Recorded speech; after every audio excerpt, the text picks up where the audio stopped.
Oh, hey pal, welcome back to the theater. Your friendly neighborhood master Chaos here. You know, everyone and their mother is reviewing the new Scream Factory Friday the 13th box set, and rightly so. It is not only a landmark series, but a hell of a physical media release, so it makes sense that everyone is touching on it. I debated whether I should even put my hat in the ring, but I decided to do so, and only because I felt I could add something to the discussion, as it were. Also, I think I'm going to approach this review a little differently. It's going to be more stats-based. We're going to talk about how many kills per movie, how many nude scenes, discuss the final girl, then we're going to discuss our favorite kill, that kind of thing, and then I'm also going to break down the disc itself. This is not just a review of the film itself, a review of the specifically Scream Factory Blu-ray release. So it'll be a Blu-ray review / movie review / Jason stats. So if you're into baseball statistics and batting averages and things like that, well, stick around, pal. I hope you do. Let's dig in to the amazing box set. Actually, you know what? Let's grab the first disc, shall we, before we kick things off and take a look at that real quick. Let me just... Kept it in this book here. It's a little safe, I think. Really beautiful book. I got it from some guy who owned a hockey store. Let's see. It's in here somewhere. Yes. Here we are. Friday the 13th. Part 1 on a Blu-ray. Beautiful, beautiful job done by Scream Factory. Thank you very much. 2 versions of the movie, theatrical and unrated, and I'll discuss the differences between the films. Friday the 13th from 1980, directed by Sean Cunningham and written by Victor Miller. Right off the bat, I'm not going to waste your time with plot. Essentially, campers arrive at an abandoned camp. They want to reopen it for the summer, and they don't get a chance to because they're going to be slaughtered. Now, I'm going to do spoilers because I assume you've seen this movie or you know the movie, so if you don't, well, go see it and then come back. But they get slaughtered by Pam Voorhees. Pam Voorhees is the mother. You assume she was a camp counselor at some time. She's the mother of a little boy named Jason who drowned in the lake because the campers weren't paying attention to him necessarily. They were fucking around, literally. And so he died. Oh, I assume he didn't die. I assume she saw what happened. He went underwater. Pamela Voorhees jumped in, rescued her son, because he's not dead, and took him back to some shack. And she was so pissed at what happened that at the beginning of the film, we see 2 campers in 1958, mind you. The movie begins in 1958. In 1958, 2 campers get slaughtered. That closes the camp down. It gets the moniker Camp Blood. Then it cuts to present day, which would be 1980 according to the shooting of the film. Campers try to reopen it, and Mrs. Voorhees is still pissed, and she says no, and she takes them out. That is the plot of Friday the 13th, Part 1. Now let's get to the good stuff. How many kills do we have in this installment? Well, we've got 10 kills. However, there's a caveat there. 4 of them are off-screen. One of them, Steve Christie, the camp head, the guy who's sort of like spearheading the reopening of the camp, he's kind of off screen. You see him die technically, but you don't see what happens to him. He just kind of goes, and then it cuts to, whatever the next scene. So 10 kills, 4 of them are off screen, which to me is kind of disappointing. But the real question is, how many people get naked in this movie? And you'd be surprised. There's only one nude scene. It's very brief. It's actually Kevin Bacon and his girlfriend. I forget the characters' names. Please forgive me. They feel so disposable that I don't feel the need to remember their character names. Kevin Bacon, of course, is famous, so I remember him. Kevin Bacon and his girlfriend, post-coitus, she rolls over and you see one bare breast. So it's not a very nude-heavy film for those of you keeping score at home. Part 1's final girl is Alice, of course. She is one of the counselors, and she may or may not have something going on with Steve Christie. I don't know. It's sort of hinted at that they have sort of a thing going, at least on his part. She seems a little iffy about the whole thing. But Alice does a commendable job as a final girl. I liked her. I think she's, she does a fine job in the picture. Adrienne King is her real name, of course. She's gone on to become a legend, almost right up there with Jamie Lee Curtis. My favorite kill of the film is, of course, Pamela Voorhees getting her head chopped off by our lovely Scream Queen / final girl, Alice. It's a great effect, really great gag. The head chop really looks good. It's nice and juicy. I'm very happy with that effect.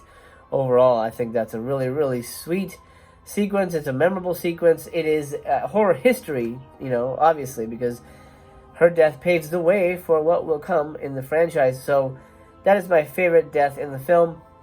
Honorable mention to the fantastic Kevin Bacon death. Arrow through the neck. Beautiful. Awesome. So good. And what sells it is he's real, His head is moving. He's gagging. And only the neck piece is fake. I mean, I don't know how the hell they pulled that off. That is phenomenal work. I also figured since I'm wearing these glasses that I should be doing the reviews, during the Halloween season. So these are my special Halloween glasses.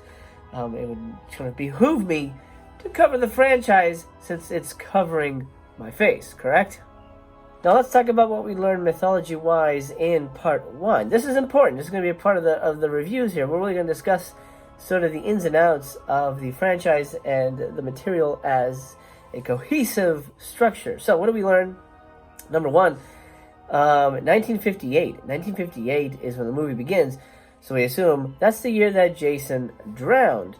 Now, I looked it up. Ari Lehman, the actor who played, young Jason, baby Jason, or whatever you want to call him, teenage Jason, in the first film, was 14 years old at the time. So we can deduce that Jason was 14 at the time of his drowning, supposed drowning, right? In 1958, he was 14. So, doing some math, the film takes place in 1980. We're taking off with the shooting of the film, 1980. So Jason is technically 36 years old in part 1, which we know he exists because he doesn't just spring to life in part 2. So he's part 1. In part 1, he's 36 years old. Keep that in mind. Jason is 36 years old. Also, Camp Crystal Lake is set in Hope, New Jersey. I've never heard of it, but I knew it was New Jersey based. But Hope, New Jersey, we see that a couple times throughout the movie. So now we know where Camp Crystal Lake is located. That's kind of cool. FYI, pal, Hope, New Jersey is a real place. Something else we find out lore-wise is why this film, the series, is called Friday the 13th. At first, I personally thought it was just like, a funny name. Oh yeah, because it's the unluckiest day. That's why they just picked like a thing, like April Fool's Day or whatever. No, Friday the 13th, this specific Friday the 13th, is Jason's birthday. And that's, one of the reasons Pamela Voorhees is triggered, I assume, to kill all the campers on that day that they're opening the camp and they're all working or whatever. So Friday the 13th is the date of Jason's birthday. What month was he born? I don't freaking know. I assume, if they're about to open the camp, then we're talking May, maybe June. Let's talk about my favorite line in the film, and that is the last line of the picture. I think it's very chilling.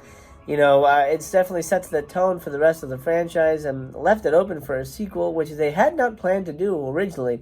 And of course, this is when Alice says, then he's still there. And that is so chilling, the way she says it. Then he's still there. Very chilling, very chilling. Great line. Really gets you hyped. Overall, my star rating for the film is going to be 2 stars. Now, let me explain why I'm only going to give this movie 2 stars. I feel my impressions of these movies change all the time. Like, if I watched this a month from now, I probably would give it a higher rating or maybe a lower rating. I don't know.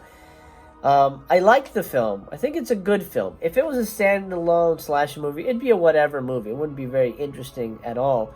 It's fine. There's some good kills here and there, like the Kevin Bacon and the mom. There's some good gore in it, but it wouldn't necessarily be something that I'd revisit often, to be honest. My problem with the movie is that there's a lot of empty space. There's a lot of dead air. It's very slow. It's very quiet. Even Harry Manfredini in one of the special features says there's barely any music in it. We just use the music when we see the killer. So it's a very slow, soft, gentle movie, very quiet. The best way to put it is there's a lot of dead air for me. A little too much dead air. Too much that it feels flat. For me anyway. The film just plays a little flat. The kills are great. The third act is phenomenal. When Pam Voorhees shows up, she does a fantastic job. That whole third act is wonderful. I wish there was just more of that energy throughout the whole movie, and it's really lacking energy. It's very, very lackadaisical, low energy. Almost like it has some kind of chronic fatigue, at times. But so that's why I'm going with 2 stars for this one. It's not, because I've got to keep in mind I'm rating the entire franchise. So if I gave this 5 stars, then my favorite ones would have to be higher than that because I think I enjoy those movies better than I do this one. So the more I think about it, being, as ruthless as I can about it, this one deserves 2 stars. But enough about that. Let's talk about the features, and let's start with the unrated versus the theatrical cut. Now, in here, there's 2 versions, unrated and theatrical cut. What are the differences? Is it worth your time? Well, I'm going to give you the specifics. Now, the theatrical cut comes in at 1 hour, 35 minutes, and 9 seconds. The unrated cut comes in at 1 hour, 35, and 26 seconds. So, yeah, technically, it has extra footage, unrated footage, but does it make a huge deal? No, not really. I actually don't even know where... I guess where I noticed it the most was in Kevin Bacon's kill. It was a little juicier. But, yeah, I wouldn't say it moves the needle as to which version you should watch, specifically, and it doesn't change anything story-wise. It just adds a little juice. Now let's discuss the special features here. There's a ton of featurettes. There's a 14-minute documentary in here called Fresh Cuts, New Tales from Friday the 13th, and it features the cast, sort of reliving their making of the film and the legacy it's had. There's also a 9-minute interview with director Sean Cunningham that features his son as well, who I think has gone on to produce the franchise. But it's a very interesting, sort of informative look at not only, his involvement with the first film, but he spends a great deal of time talking about his super expensive house that he calls the house that Jason built. And that was honestly kind of odd.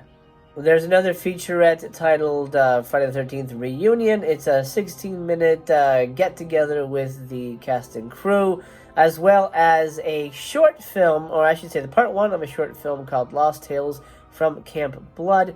It's about 7 minutes, and I don't know.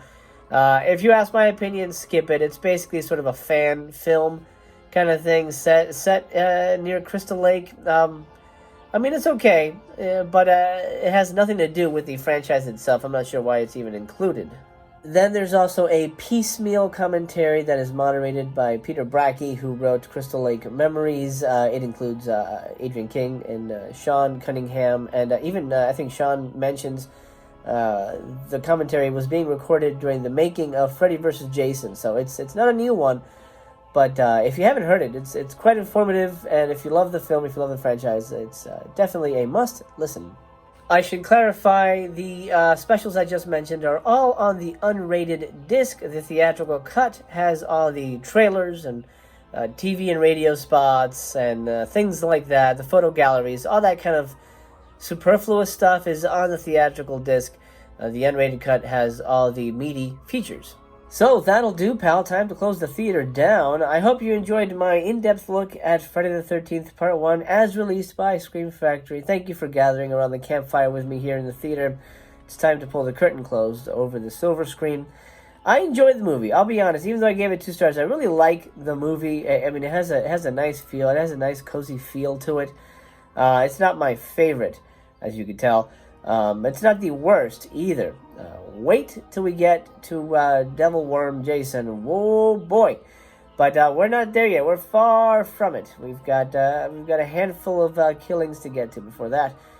For now, I'm going to sign off on Friday the 13th Part 1. I enjoyed the film. It is a classic film, of course. But I think if you're introducing Jason to anyone, skip it. because it's not really a Jason movie. That being said, I wish you a very pleasant good day, good evening, or good night, my friend. Please, until we meet again, keep your windows and doors locked and bolted for your safety. I remain your friendly neighborhood Master Chaos, and you have been entertained.